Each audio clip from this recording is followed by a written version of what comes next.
குட்டைக்கு பக்கத்தில் நான் வந்துட்டேன். இப்போது மீன் எல்லாம் ஒரே இடத்துல இப்போ வரும்.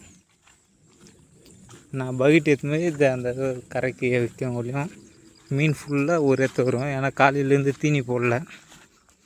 எப்போவுமே மீனுக்கு தீனி வந்து காலையில் ஒரு டைம், சாயங்காலம் ஒரு டைம் போடணும். 2 டைம் தீவனம் போடும்போது தான் மீன் நல்லா வளரும். தீனி எடுத்துன்னு வந்துட்டேன்னா இப்போ சும்மா போட்டு பார்க்குற மாதிரி மீன் வந்து சாப்பிட்டா முதல்ல கொஞ்சம் கொஞ்சமாக தீனி போட்டு மீன் எல்லாம் கிட்ட வர வைக்கணும்.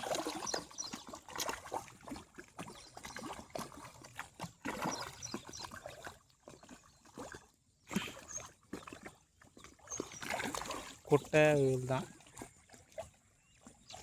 எவ்வளோ சைஸுன்னு தெரில.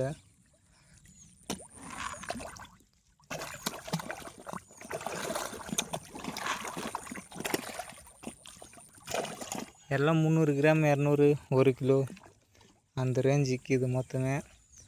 இன்னும் ஒரு 2 மாதம் வளர்க்கலான்னு பார்க்குறேன்.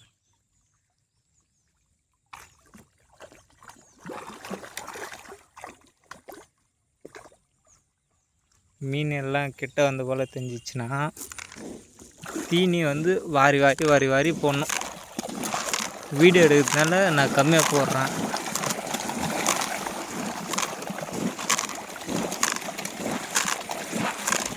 இதுபோல் தீனி விடாமல் போட்டுனே இருக்கணும்.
பத்து படி ஒரே ஒரு 5 நிமிஷத்தில் சாப்பிட்டுச்சு ஃபுல்லாக. மாய ஒரு டைம் இது குட்டை வந்து எப்படிலாம் வந்து வெட்டி கரெக்டாக மீன் விடணும்னு சொல்லிட்டு இன்னொரு வீடியோவில் சொல்கிறேன். ஓகேவா? தீவனம் வந்து இது போல் தான் போடணும். ஒரு நாளைக்கு 2 வேளை தீவனம் போடணும், காலையிலையும் சாயங்காலமும். அப்படி போட்டால் தான் மீனோட வளர்ச்சி கரெக்டாக இருக்கும்.